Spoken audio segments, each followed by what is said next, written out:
Última hora Venezuela. El régimen de Nicolás Maduro ha encontrado una nueva forma de tortura, el silencio obligatorio. Lo que vas a escuchar no viene de la oposición, no viene de activistas, viene de Reuters, una de las agencias de noticias más respetadas del mundo, publicado hace apenas horas, este viernes 28 de noviembre de 2025.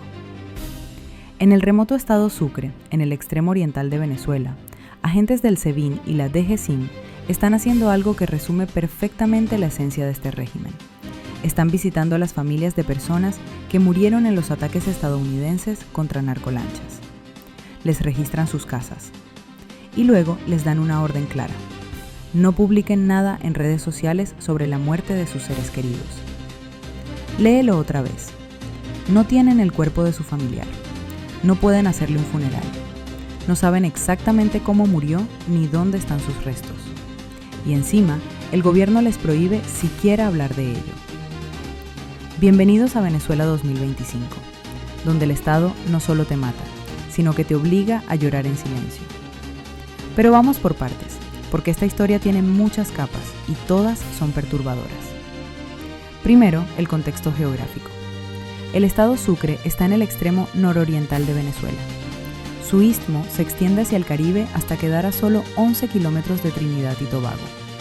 Estamos hablando de la península de Paria, una zona que durante décadas ha sido tierra de nadie, dominada por el contrabando, la pesca y más recientemente el narcotráfico.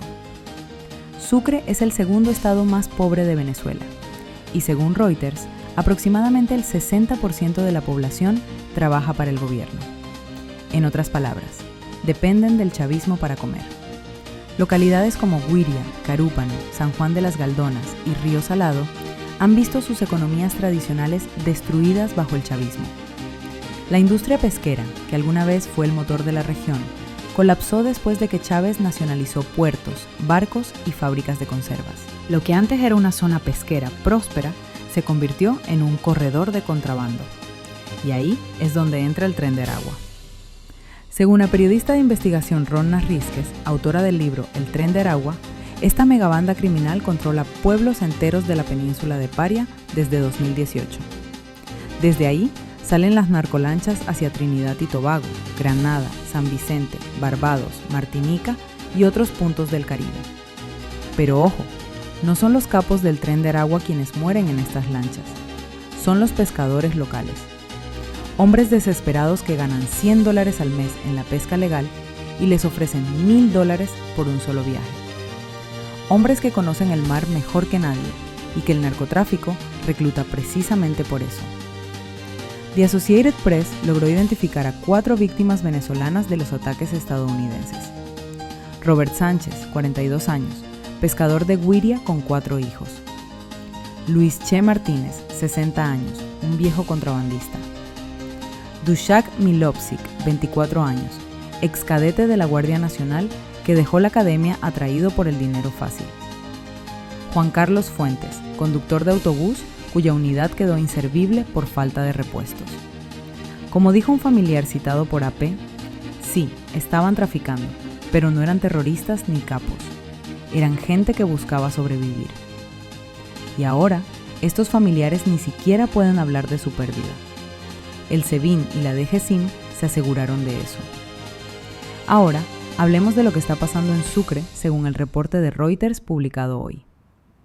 Desde mediados de septiembre, los residentes de Güiria y otras localidades costeras han notado un aumento significativo en el número de agentes de seguridad. Y en las últimas 2 semanas, ese aumento se ha intensificado. 4 residentes y un visitante reciente hablaron con Reuters bajo condición de anonimato.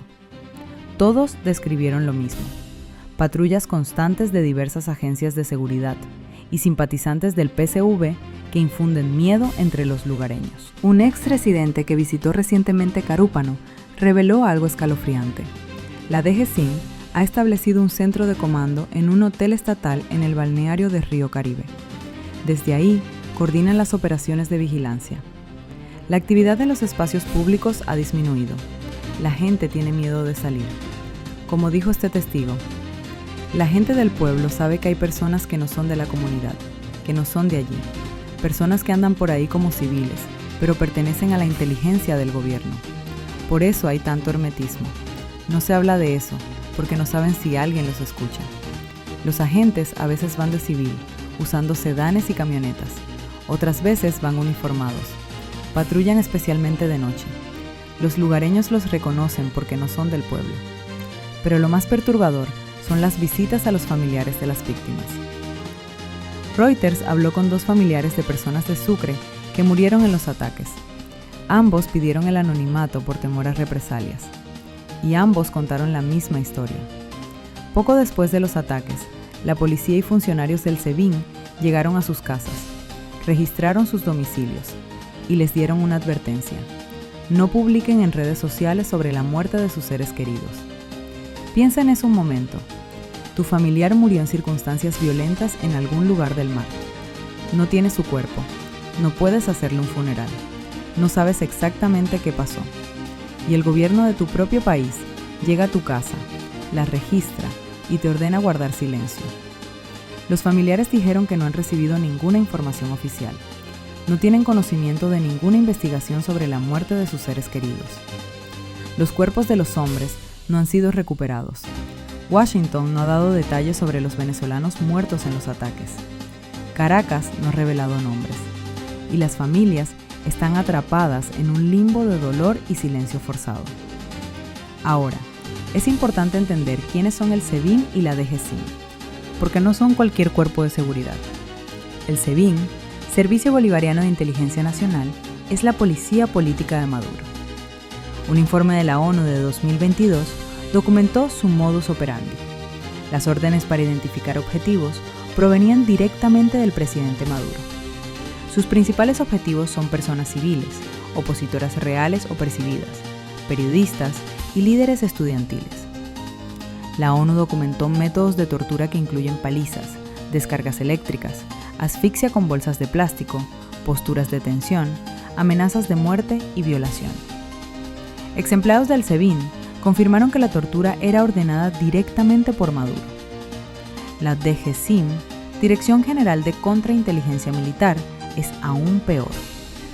Está sancionada por Estados Unidos y bajo investigación de la Corte Penal Internacional por torturas sistemáticas y ejecuciones extrajudiciales. Sus centros de detención, como el de Boleíta, son notorios centros de tortura.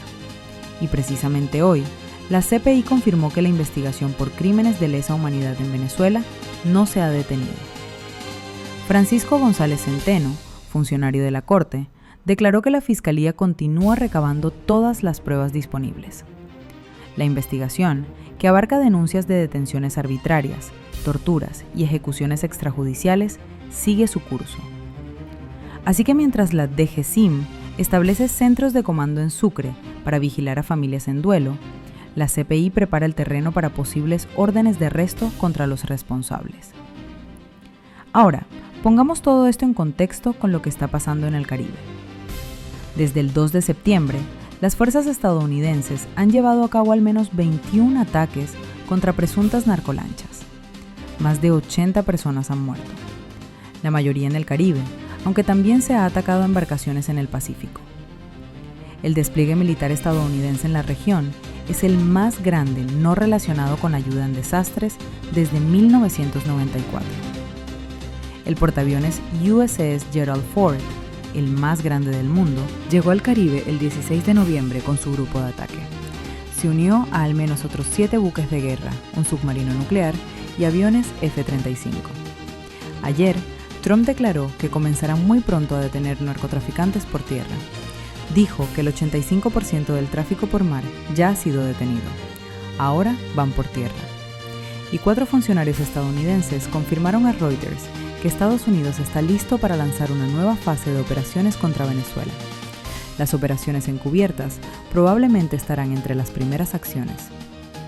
En medio de todo esto, el régimen de Maduro no está buscando proteger a su población, no está investigando las muertes, no está exigiendo respuestas a Washington, está silenciando a las familias, está estableciendo centros de vigilancia, está desplegando agentes para infundir miedo.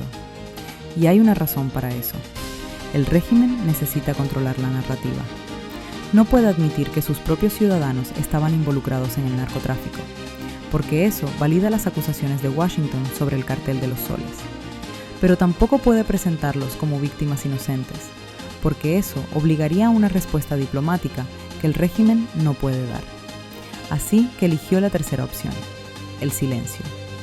Obligar a las familias a callar, vigilar cualquier expresión de duelo, controlar hasta el último sollozo. Pero hay algo que el régimen no puede controlar. Reuters acaba de publicar esta historia. El mundo ahora sabe lo que está pasando en Sucre. Las familias que no pueden hablar ahora tienen millones de voces hablando por ellas. Y aquí viene la gran pregunta. ¿Por qué ahora? ¿Por qué este despliegue masivo de vigilancia, precisamente cuando Estados Unidos anuncia una nueva fase de operaciones? Hay varias teorías. Primera, el régimen quiere asegurarse de que no haya fugas de información. Si Estados Unidos está planeando operaciones terrestres, necesita saber qué está pasando en la costa. Y las familias de las víctimas, desesperadas y dolidas, podrían hablar con quien sea que les ofrezca respuestas.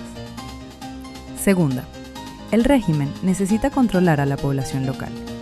El 60% trabaja para el gobierno, pero el otro 40% está viendo a sus familiares morir y podría volverse hostil. La presencia de la DGSIM envía un mensaje claro: no se les ocurra colaborar con nadie. Tercera, el régimen está preparándose para algo, no sabemos qué. Pero cuando la DGSIM establece centros de comando y aumenta las patrullas nocturnas, algo está pasando. Lo que sí sabemos es esto. En Venezuela, el Estado que debería proteger a sus ciudadanos los está torturando psicológicamente. Les niega el derecho a enterrar a sus muertos. Les prohíbe expresar su dolor. Los vigila hasta en sus propias casas. Y mientras tanto, más de 80 cuerpos flotan en algún lugar del Caribe, sin nombre, sin tumba, sin justicia. Esto no es un gobierno. Esto es una mafia con bandera. Y la pregunta que queda en el aire es simple. ¿Cuánto más puede aguantar esto? Estados Unidos tiene 15.000 soldados en el Caribe. El portaaviones más grande del mundo está a kilómetros de la costa venezolana. Trump acaba de anunciar operaciones terrestres. La CIA está autorizada a operar dentro de Venezuela. República Dominicana acaba de abrir sus bases aéreas a Estados Unidos.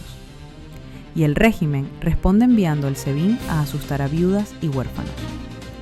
Ese es el nivel de esta dictadura. Esa es la medida de Nicolás Maduro. Venezuela, ya es hora de despertar.